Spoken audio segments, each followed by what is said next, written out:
Coming up is a very strange episode. We've never done anything like this on this channel, and I don't think anybody's ever tackled this before anywhere else as well. So here we are, more than 26 years into the 21st century, and you can really feel how much has changed since even the start of the 2000s. Pop culture has evolved in big ways. When you rewatch a movie or a TV show from one of your favorite decades, the outfits, the fashion, the way that people spoke, they have that distinctive sound and the look that perfectly reflect that era. Songs can also be like that, right? Songs from your favorite period can sound dated, like the year they were released, not really timeless in a production sense. Yet they take us right back to those precious moments in our lives that are memories that we often treasure. It used to be a slight when one would say that a song sounds dated, but now it's kind of a compliment because they captured a snapshot in time. We're going to do that today, including a song that had a chorus that was improvised as a joke, but that joke became a major catchphrase of the 80s. Plus the happy-go-lucky novelty song that had a more sinister meaning. The one-hit wonder band was offered millions by advertisers to license their song, but they wanted to stay true to its message, so they actually turned it down. Plus the song that was the first all-German sung song to hit #1 on the charts, and it's not 99 Left Balloons. Let's do it. Hey Music Junkies, we're starting a new series today on songs that sound dated, and it's actually a compliment. Make sure to subscribe below before you do anything so you know when our stuff comes out. Click the button. So I'm going to call this song capture. Music that defined their times. Not timeless, but defined their times. Like if you think about it, when you hear the song Living on a Prayer, one of the most popular songs of all time,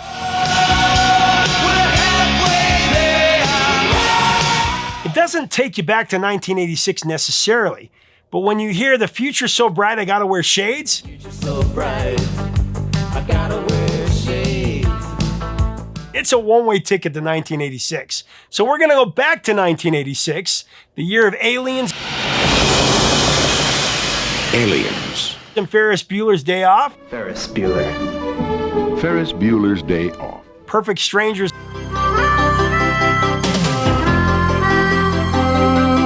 Alf on TV.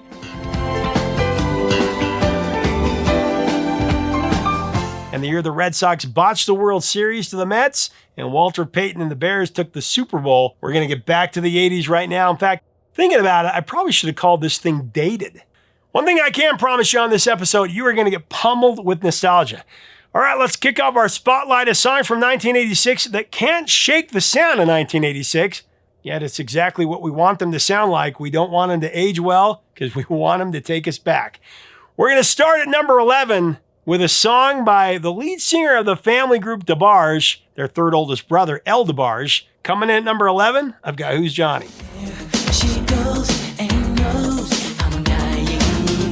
It's a song that sits squarely in 86, dated in its production, yet heartwarmingly nostalgic in what it stirs up. Now, the title centers around Johnny 5, the robot at the center of the 1986 film Short Circuit. Do you remember it? Beautiful. Short Circuit. I am alive. It grounds the track in a very specific era of pop culture. She said and smiled in her special way. Johnny. The music video, of course, reinforces that dated but charming vibe. You got DeBarge performing in a courtroom, singing as a witness for the robot's defense, with playful cameos from movie stars like Ali Sheedy. There's even a cardboard cutout of Steve Guttenberg. If that isn't 86, I don't know what is. The visual chaos in the courtroom mirrors the film's quirky, big energy spirit. I loved this show as a kid.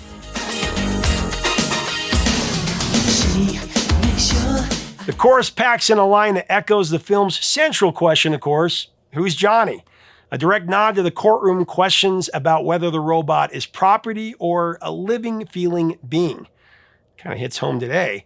It's the kind of meta reference that feels very 80s, tying a pop song to a blockbuster film in a way that was so common back then. I miss it.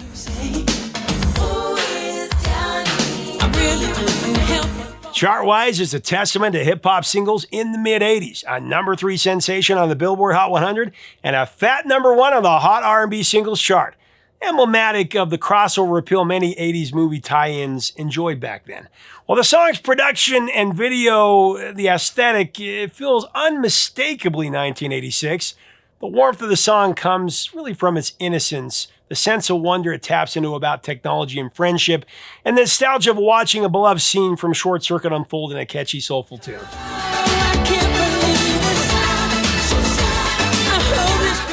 I remember recording this one off the radio, and I was livid when the DJ talked over the beginning. Yeah, kids will never understand the pain, will they? All right, our next song on the spotlight of songs that weren't timeless but effectively transported us back to a specific time, which is 1986. Number 10, I've got one of the best, Human by the Human League.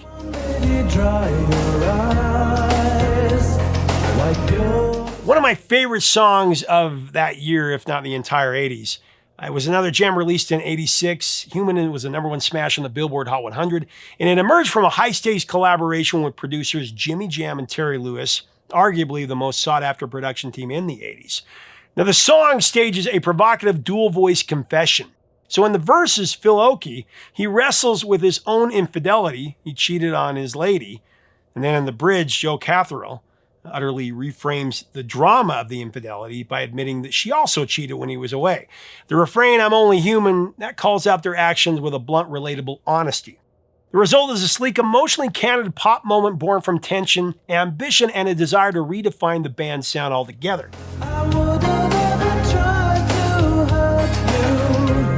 In 1985, the Human League was really floundering. They were badly in need of a hit. So pairing them with Jimmy Jam and Terry Lewis, fresh off their mega success, from Janet Jackson's album Control, it felt like a really smart move. Yet it was still kind of a Hail Mary.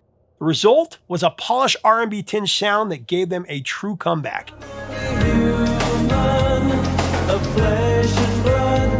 Human stands out for Joanne Catherall's conversational breakdown.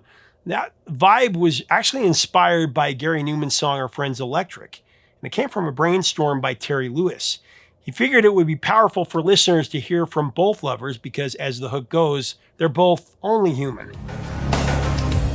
The tears I cry are tears of pain. It was another big hit, crafted, of course, Jimmy Jam and Terry Lewis, and exactly what the Human League needed at the moment. This Jimmy Jam, Terry Lewis production was definitely a dated sound that is trapped in 1986, but one that we love to reflect back on again and again. That's why it's used on Instagram all the time when it's showing you, nostalgic things from the 80s. The Human League wasn't targeted as an act to record Human, though. The track was actually offered to Loose Ends first, but after a producer dispute, it ended up with the Human League.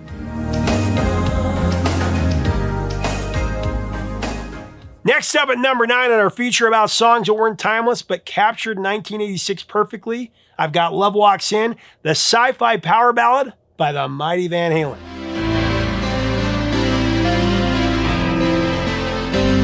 Now, the story around Love Walks In is pretty wild, actually. Sammy Hagar, who wrote and sings it, has said the song was inspired by a personal encounter that felt like an alien abduction.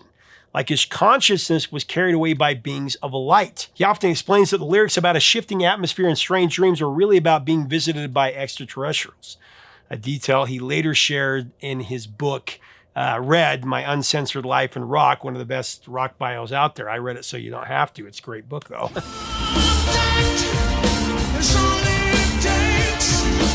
Some fans heard Love Walks In as a ballad about meeting that special someone, but the lyrics, they actually recount a fever dream encounter with unknown life forms. Musically, Eddie Van Halen's ethereal, almost otherworldly synthesizer textures are heard by many as a purposeful nod to that alien theme. Sammy Hagar even used their live performances to clue the crowd in, sometimes telling them exactly what the song is about, aliens from outer space.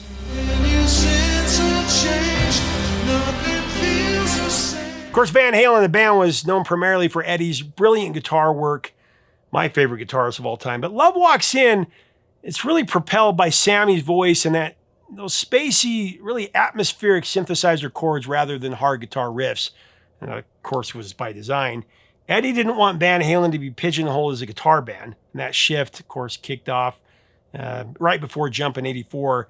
And it was also the inevitable exit of David Lee Roth. Van Halen immersed themselves in that pop rock sound of '86, reflecting how synths had become a staple in mainstream rock at the time. Love Walks In, it traveled to number 4 on the mainstream rock chart and number 22 on the Billboard Hot 100.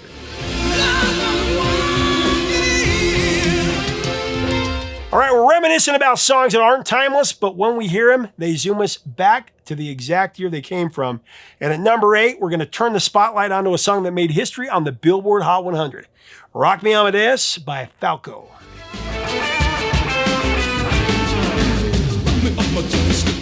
It became one of the most unexpected global hits of the 80s. It was written in German, which happened to be Falco's native tongue. But when he tried to sing it in English for an English crowd, it just didn't work. So Falco sang it in German, which was a massive risk for them in America. It was not going to get played. In fact, a lot of people don't realize Rock Me Amadeus was released twice. Both times it was a major flop. Now, each time they retooled it, and finally they brought in another singer to bring some soulfulness to the new wave track. Rock Me Amadeus became an innovative blend of classical music and pop culture, and it made Falco the biggest selling artist ever in his homeland. It earned the distinction of being the first German language song to reach #1 on the US Billboard Hot 100.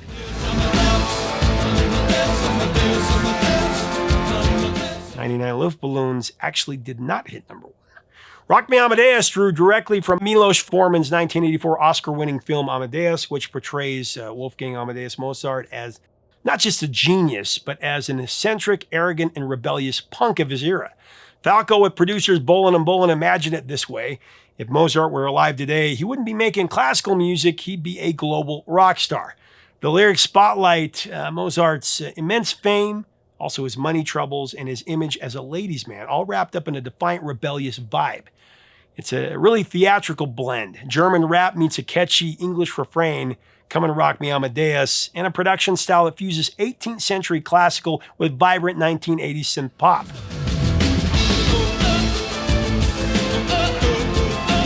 Rock Me Amadeus, it's dated for sure, but it perfectly nails that 86 vibe. It's heavy into synth pop and new wave with synthesizers like the Yamaha DX7 and the Roland Jupiter 8 driving catchy hooks and bass lines. The drum sound also depicts that part of the 80s well. It's a snare soaked in reverb, then cut off abruptly with a noise gate for that punchy signature finish.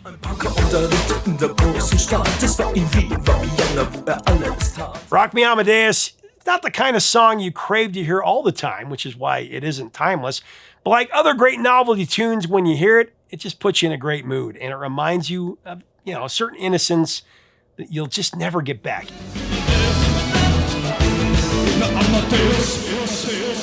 All right, our dated countdown, songs that aren't timeless but of their time. At number 7, we got to talk about Gloria Love by Peter Cetera. It's very clear as we're both lying here. Gloria Love, that was written by Peter Cetera, David Foster, and Diane Neene. They hoped that it would actually be the theme song for Rocky IV, but United Artists turned it down. Of course, it ended up becoming the theme for The Karate Kid Part 2 in '86, and it shot to #1 on the Billboard Hot 100, helping launch Peter's solo career after leaving Chicago.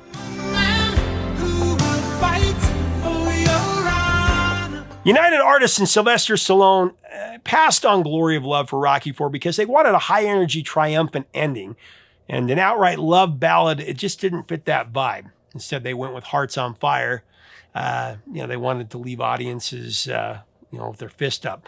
The song, it just didn't mesh with Rocky IV's intense, action-driven climax. So Sly, who really had the final say, wanted the ending to feel more adrenaline fuel, while Peter figured the ballad would be a hit no matter what. So then Karate Kid 2, that opportunity came along, and Pete and everyone involved with the sequel felt Gloria Love matched the film's sentiment perfectly.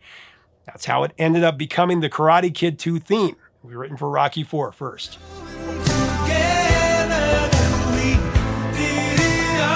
Ironically, the Karate Kid theme, You're the Best, that was first written for Rocky III, but rejected, which helped fuel a pattern of Karate Kid hits coming from Rocky castoffs. You're the Best was sung by Joe Esposito and written by Bill Conti, and it definitely sounds dated, trapped in a polished synthesizer riff that many soundtrack songs used back then. But, it's another song that when you hear it, it takes you right back to '84, with the montage where Daniel LaRusso is winning his way to the championship bout against Johnny Lawrence in the All Valley Karate Tournament, right?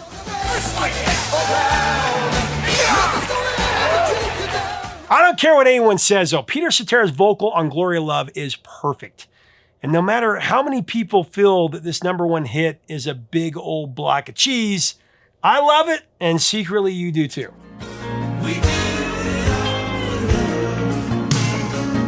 All right, the next track that is not timeless, but spot on for memory tracking in '86. At number 6, one that was a last-minute creative decision by the band Wang Chung, leading to the 1986 hit, Everybody Have Fun Tonight.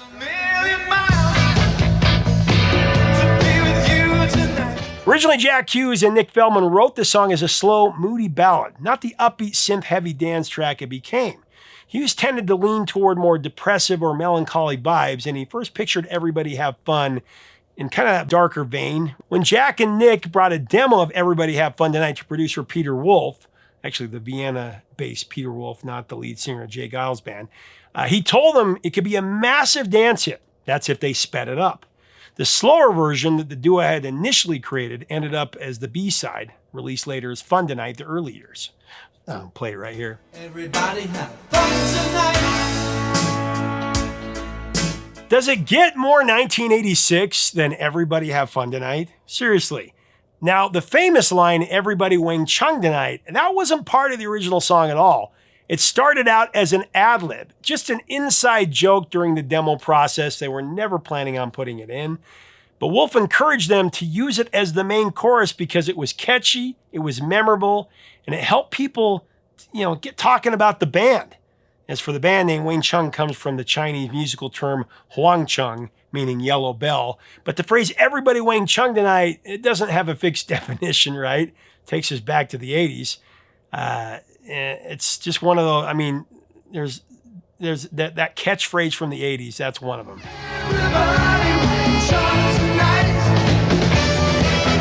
And you know what? They still call this song one of the worst of the 80s, the critics and such, but they missed the point because it wasn't intended to be a timeless piece of art. It was intended to make people sing along, dance a little, have a great time in 1986. Nothing wrong with that. Most countries enjoyed having fun with Wang Chung. The single rose to #1 in Canada, #2 on the Billboard Hot 100, and #4 in the dance chart. And the music video, that had to have a warning attached to it later because it used rapid-fire editing and analog video switching, that technology to create that dizzying flipbook effect, and it caused seizures, so it was dangerous.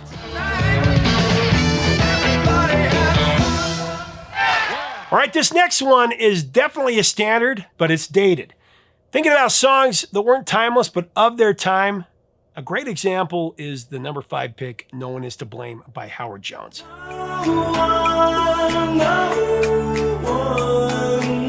Man, I love Hojo. He had some great songs over his career.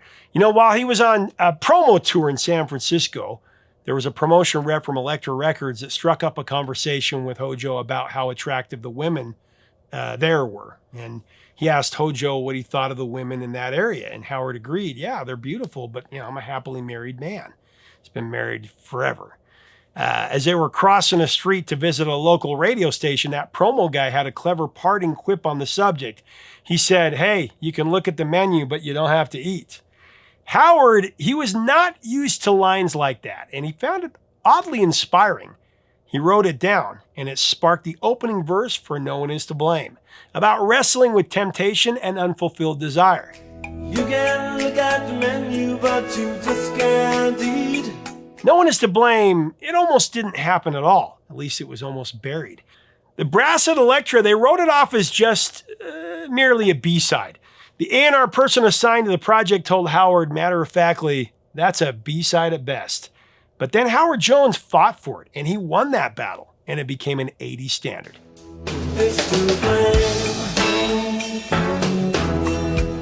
And if you remember, some real studio magic came when Howard brought in his friend Phil Collins to co-produce and play the drums on a re-recording of the song. Phil loved that song, and he brought his distinctive sound to the reworking, and that fresh take is what turned it into a hit, no doubt about it.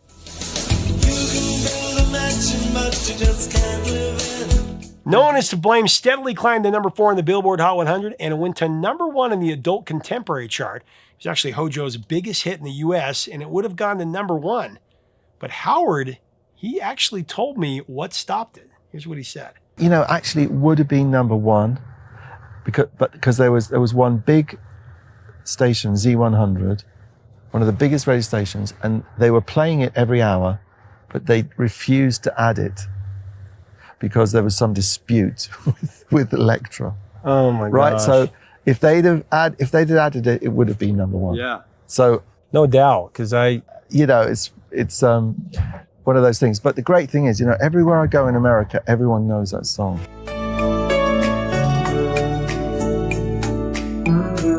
Coming up next is a song just like No One Is to Blame. It's a standard, and it takes you right back to 86. Take Me Home Tonight by Eddie Money and Ronnie Spector at number 4.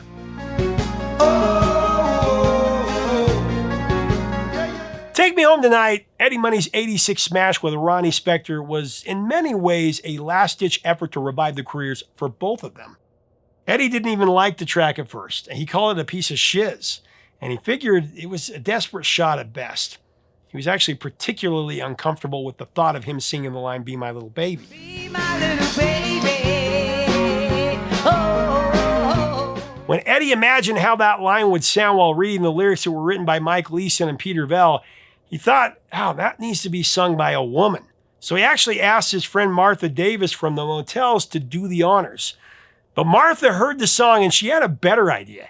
She told him, you need to get Ronnie Spector, who famously sang the lead vocal on the legendary song Be My Baby as the leader of the Ronettes decades before.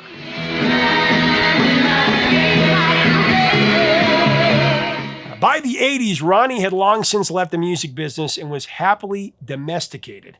Eventually, the money man connected with Ronnie, but at first Ronnie wanted nothing to do with a new musical project. She explained to Eddie that, her experience with her ex-husband, Phil Spector, that was such a nightmare, she really had no interest in returning to the spotlight. But Eddie Money, he's the money man. He talked her into doing it, pretty much begging her to save him. And of course, she was brilliant, just as brilliant as she was 20 years earlier in 1963 or beyond that. When Ronnie joined Eddie in the studio, they added the lead-in lyric, just like Ronnie sang. And then Ronnie came in with that glorious Be My Little Baby vocal. Be my little baby. Be my little baby. Now, Take Me Home Tonight, with the genius enlistment of Ronnie Spector, was Eddie Money's biggest hit of all time, climbed all the way to number 4 on the Billboard Hot 100, and went to number 1 on the rock charts. Again, the song isn't timeless. It has its prominent classic 80s elements like a melodic saxophone solo and synthesizers, but it's definitely a standard of the 80s.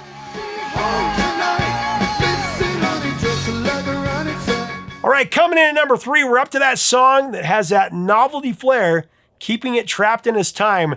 So when we hear it, we're definitely whisked right back to 1986. It's the widely misinterpreted "The Future's So Bright, I Gotta Wear Shades" by Timbuk 3. The future's so bright. I gotta wear shades.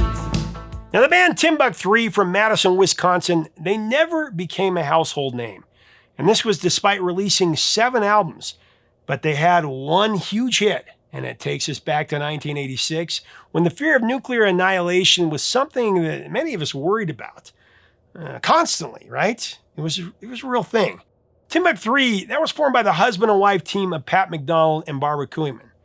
Their claim to fame was a snappy little ditty disguised as a song of optimism called "The Future's So Bright, I Gotta Wear Shades." Parentheses song. But it was really actually a tune about impending doom. Very misinterpreted.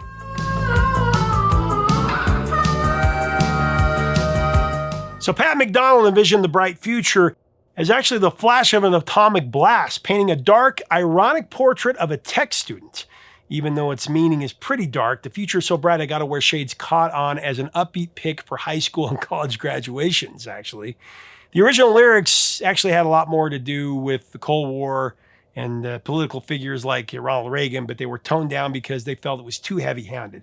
Still, the band wanted to stay true to what they wanted the song to express exactly. Pat and Barbara, they turned down huge offers to license the song for commercials. Actually, AT&T offered them close to $1 million to use it. And there were many others. They actually left millions on the table because it just didn't fit. That's integrity. I gotta wear shades. I gotta wear shades. Ultimately, the couple felt the brands that pitched them didn't fit the anti-materialistic, ironic vibe that they were going for, pretty much. Barbara Koyman, she's actually the one that came up with the clever phrase for the song's title. So things were clicking in Madison, Wisconsin in the early 80s when Barbara and Pat crossed paths in college. And they ended up getting married and they formed a band and started a family. Their first EP was about to drop and the gig calendar was starting to fill up. Now, the couple had a plan to move to Austin, Texas, and they had plenty to look forward to. On that day, while they were on their way to play another show, Barbara let out a teasing quip. She said, future's so bright, we'll have to wear sunglasses. Pat was struck by this line, so of course he wrote it down thinking it was a great title, to write a song about, and of course he changed it to Future's So Bright I Gotta Wear Shades. It was an interesting vehicle for time travel. It's one of those examples of a song that hasn't stood the test of time, but man, it perfectly depicts the sound of 1986 like few others. Pat and Barbara didn't intend it to be a novelty tune though, but that's what it became. Listeners didn't dig deep into the heavy meaning of the song at all because they just wanted to put on shades, dance around, and have fun. They just didn't listen to the lyrics. Nobody really does. As for Pat and Barbara, The Future's So Bright I Gotta Wear Shades was their lone hit. Went to number 14 on the mainstream rock chart, number 19 on the Billboard Hot 100. And on the strength of that song, they toured with some heavyweights in the biz. There's Bob Dylan, Jackson Browne, and Sting, for example. They were also nominated for Best New Artist at the Grammy Awards in '87. But they divorced 8 years later, and that marked the end of Timbuk 3.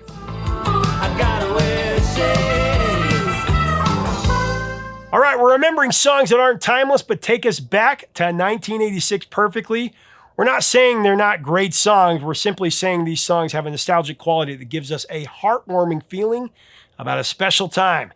At number 2, stealing a line from our next song, it's a track that makes you feel the magic. Magically keeping the spirit of '86 alive, I'm talking about Sweet Freedom by the incomparable Michael McDonald.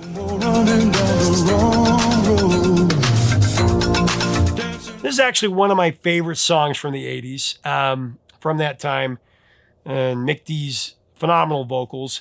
When I think of Sweet Freedom, the first memory I have is that the song sounded so great. It was a hallmark of technical excellence for the mid-'80s with that world-class horn section and a high-tech computer generating a pulsating rhythm. That's one of the reasons it really won't be classified as timeless. Instead, I'd call it a timely piece.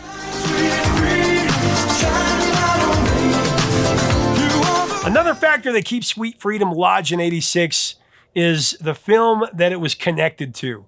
Running Scared. Billy Crystal and Gregory Hines, one of those buddy cop movies, one of the best of the 80s. They were so prevalent throughout the 80s. I love Stakeout as well. That movie in particular is quintessential 80s, right? The music video for Sweet Freedom, that was full of clips from the movie with Billy and Gregory eventually getting together with Mick D, Michael McDonald at a bar in the Florida Keys.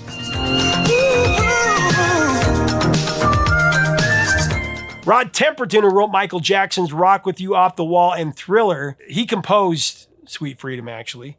He actually worked with Michael McDonald and James Ingram on their collaboration of Yamo Be There as well. He definitely had that golden touch when it came to making hit records. Now, the vocal on Sweet Freedom, that's classic Michael McDonald, bright with soulful conviction, especially the way he puts everything into his delivery in the coda. He's a master, just the best.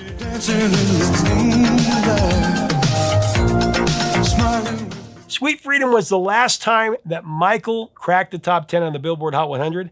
The song crested at number 7 and one of the smoothest vocals ever.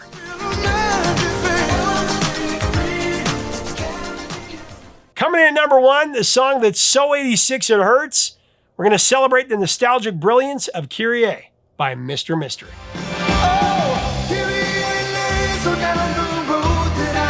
Now, the origin of Kyrie by Mr. Mister was not in the form of a pop song. It started as a meditation on mercy, and it gradually evolved into a song arranged for mass consumption. And man, it's got one of those sing-along choruses.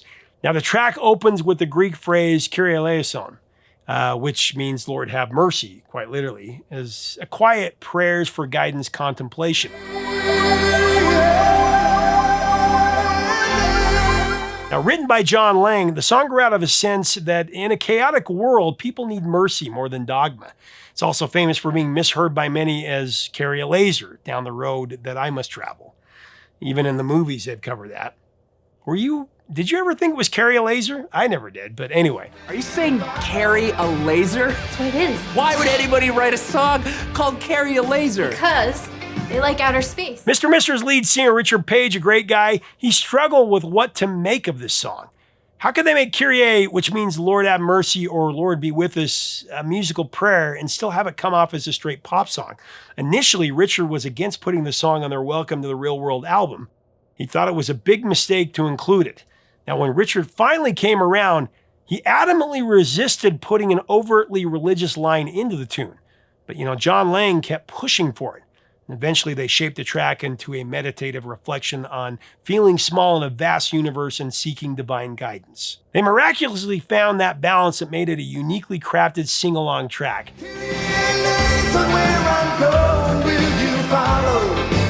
There were some misconceptions about the song's origin, though. One urban legend claims that Richard Page wrote the song while he was in the hospital after a physical assault. In reality, Richard and keyboardist Steve George wrote the music, but it was John Lang who wrote the lyrics. It was actually John Lang also that had been brutally attacked years earlier, but that incident didn't really influence the song's lyrics.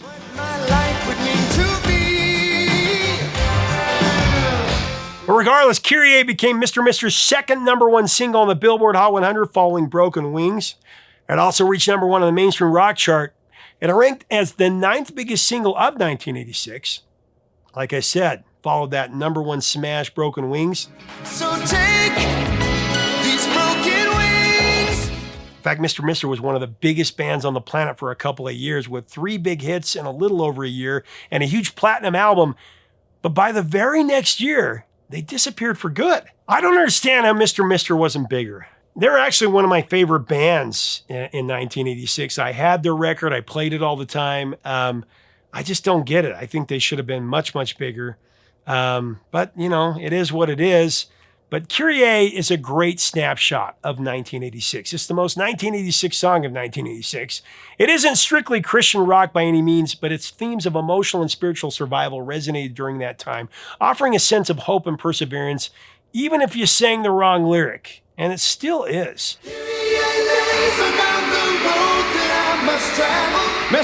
All right, we hope you enjoyed jumping into our metaphorical time machine and showcasing songs that are not necessarily timeless, but wonderfully trapped in the year they came from. Would you like to see another songs? Make sure to subscribe below. We'd love to have you as part of our community. And make sure to grab your Vintage Years Collection shirt as well below. If you like our content, again, subscribe. We'd love to have you as part of our community.